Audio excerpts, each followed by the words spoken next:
Hey everybody, Legal Advice is here. It's been a while since we did one of these. Welcome to a spoiler-filled, unprofessional, unedited, one-take review of One Piece, Netflix's live-action version of One Piece, the anime.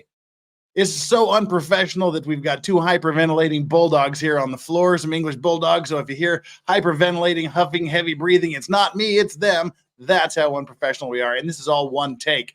So there's a lot that happened in this first episode. So let's get straight through it. Again, this is spoiler filled. So warning.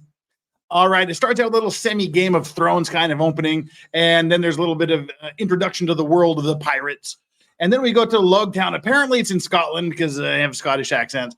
Captured the king of the pirates. They captured Gold Roger. And then the people in the crowd, they want to know where his treasure is buried. Where is it hidden? And he says, well, take to the seas and find it. So everybody rushes out, and that ushers in the great pirate era. And everyone in the world is looking for his treasure, his hidden treasure, the One Piece it's called. And our main man, Monkey D. Luffy, he's there. He's giving a little bit of exposition about becoming king of the pirates. That's his goal in life. But his little dinghy he's in sinks in the ocean on his first day. So to avoid sinking, he climbs inside of a barrel and seals it off and promptly falls asleep. Well, he wakes up in the middle of a battle between two pirate ships. There's a lot of fighting going on, cannons and swords, and then the fat pirate Alvida, she shows up. She's got a 5 million bounty on her head, and she boards the other vessel and kills everybody and takes over that vessel. And then the ship picks up Monkey's barrel, the barrel that Luffy's in, and then we cut to the cabin boy of Alvida. It's a little guy named Kobe. Kobe finds himself down in the hold. He finds Luffy, and then he begs Luffy not to be killed. And Luffy says hey, I'm not going to kill you. But Kobe thinks all pirates are scum, and he says, well, you just haven't met me yet. Then we flash back to when Luffy was a young boy. He wants to be taken seriously by the pirates. He wants to be on the next voyage. They don't want to listen to him, so he cuts his own face open just to show that he has what it takes to be a pirate. Arr. And then Luffy says that it cuts back to the May present time, and Luffy says he's going to the Grand Line, the pirate graveyard, and he needs to steal the map. So he tries to escape from the ship, from Alvida's ship, but of course he makes a mistake and wakes everybody up, and the crew attacks him. He's taunting Alvida, and then a fight breaks out. And then we see that Luffy's not like ordinary people. A bullet bounces off of him.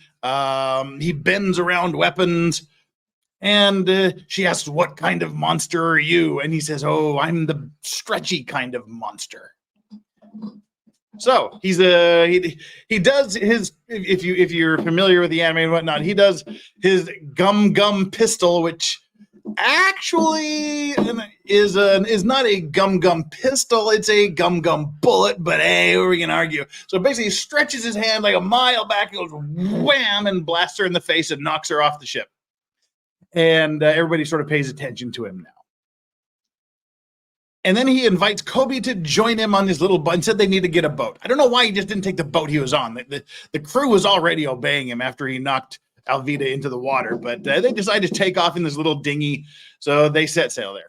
And then it cuts to Six's Island, and a mysterious man named Mr. Seven, who is representing the Baroque Works shadowy group.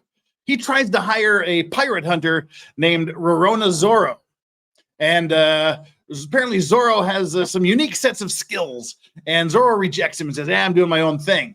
But Seven says, rejection is death. Big sword fight breaks out. Zorro wins handily. And then it cuts back to Luffy and Kobe. They're in their little rowboat. And then it flashes back immediately to Luffy's childhood again.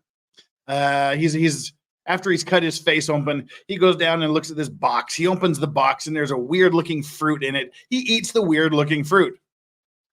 And then Luffy goes up to talk to the captain, and they kind of get in a little argument, and Luffy starts to run off. So the captain grabs his hand. Luffy continues to run, and he gets all stretchy. And everybody freaks out. The captain's like, oh, God, what have you done? And it turns out that he ate a gum fruit. and now he's made of rubber. So that's his thing. He's made of rubber. And then it cuts back to the present day. And Kobe is saying he wants to be a Marine and he wants to help people. So Luffy says, I'll tell you what, let's go to the nearest Marine base. You can sign up and I can steal the map to the Grand Line. And that's sort of what they decide to do. Then it cuts to somewhere else in the East Blue Sea. And there's a redheaded girl laying in a boat, looking all helpless, going, help me. And she's picked up by some pirates. And it turns out she was faking and she tricked them all. Then she steals their boat and sails off. And then it cuts to Shell's Town, the headquarters of the 153rd Marine Branch. And there's lots of pirate wanted posters all over the wall. Zorro walks into a bar. And right there at the bar, the redheaded girl is also at the bar. And then some mean guy with long blonde hair, he gets mad at a little girl who spilled some food on him. And now Zorro says, you have to apologize to the girl. And he says, no, they get in a big fight. He just kind of bitch slaps, Blondie around a bit. And, Zorro just smacks the guy around. And he also smacks around and takes out a bunch of Marines as well. Well, it turns out that Blondie's father is Captain Morgan. He's the head of the Marine base. And that's when Zorro says, he owes me money. Because apparently, as a pirate hunter, Zorro has hunted a pirate who is in pieces in a bag underneath the bar. So they go to meet Blondie's father, Captain Morgan. And Captain Morgan says, yeah, what are you doing? He says, Zorro came to collect the bounty. But Morgan says, you'd make a great team. We should be on this. And the thing about Morgan is he's got like an axe for a hand. His right hand is just like a big axe. And he also has a steel jaw. And Zorro refuses to be a Marine, refuses to join Captain Morgan. He says, again, I'm doing my own thing. And for that, he gets strung up in the yard for 7 days with no food and water. Well, then it cuts to Kobe. Kobe witnessed this whole bar fight, and he doesn't want to be a Marine anymore. And then it cuts to Zorro hanging in the yard. And Blondie comes up. Blondie's got one of Zorro's 3 swords, and Zorro freaks out and swears revenge. But then we see, by the way, one of the redheaded girl, she stole one of the Marines' uniforms during this bar fight. Now we see her wearing the uniform walking around. Then in the yard, Luffy comes up through a grate, and he's looking around, and he sees Zorro. He's like, I'll let you go. You should join me. And Zorro said, I'm not joining you. He said, well, why not? He said, I promised someone I would be the greatest swordsman. So Luffy says, all right, I'm going to untie you anyway. Good luck with the sword thing. And then he goes back through the grating into the tunnel. Well, then it cuts to Redhead. She's in a map room. She's looking for some stuff. She's looking for a map of the Grand Line. But she's caught by the guy whose uniform she stole in the bar.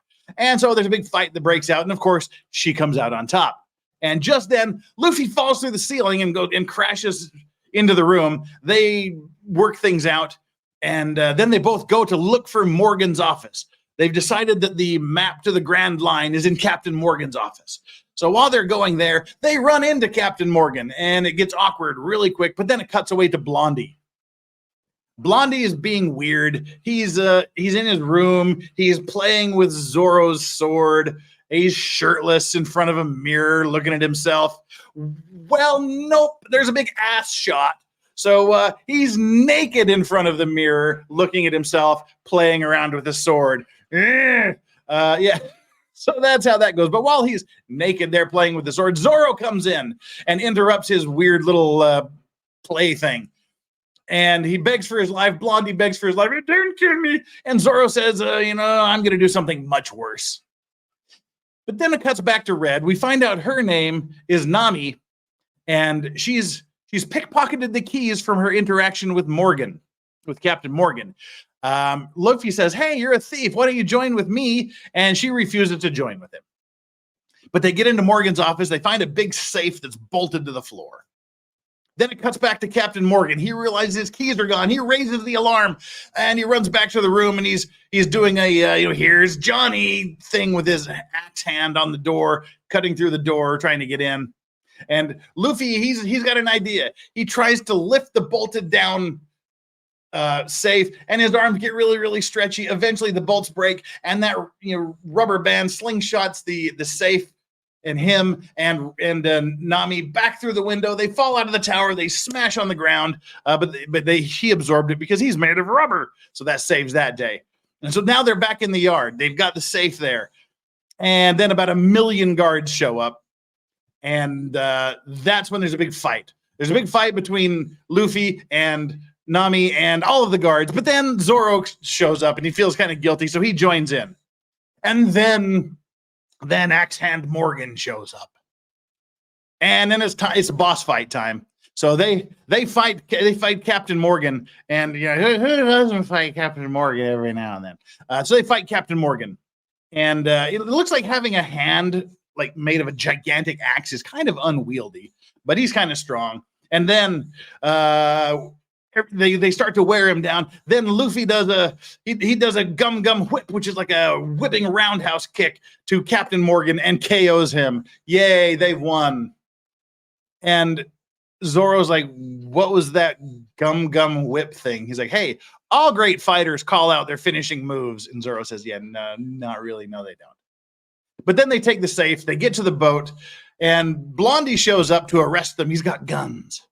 But his hair's been all chopped and mangled by Zorro, and they promptly get rid of him because Kobe punches him in the head and knocks him out. But then Kobe says he's just coming to tell Luffy that he's not going to join him. He's decided that he actually does want to be a Marine, and he's concerned that they might be enemies someday. But Luffy says, but we're friends right now. But then the ship sails away, leaving Luffy leaving Kobe all sad on the dock. Then it cuts to a big, dark, scary-looking ship with a giant Rottweiler. What the hell's that part of the ship called? The masthead, the bow head.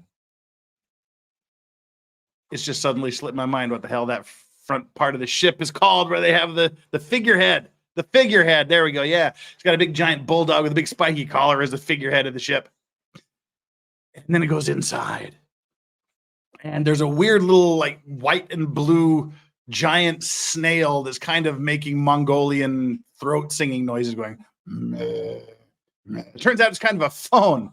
So, and who picks it up? Vice Admiral Gorp, the one who killed the pirate at the beginning of the movie. And he has a little conversation. He's like, aha, ooh, we've got something more important than hunting pirates and doing things. Someone has stolen the map to the Grand Line, and we've got to get it back. Then it cuts to Buggy the Clown. Buggy the Clown, who has a 15 million bounty on his head. He's cool entrance. The cool entrance to Buggy the Clown Pirate was really, really cool. Just cuts to him. He's looking all wild and crazy. And he's like, yeah, that's my map. And I don't care who I have to kill to get it back. And then it fades to black, and that's the end of episode 1 of season 1 of One Piece. And that's the end of our spoiler-filled, unprofessional, unedited, one-take review of season 1, episode 1 of One Piece from Netflix.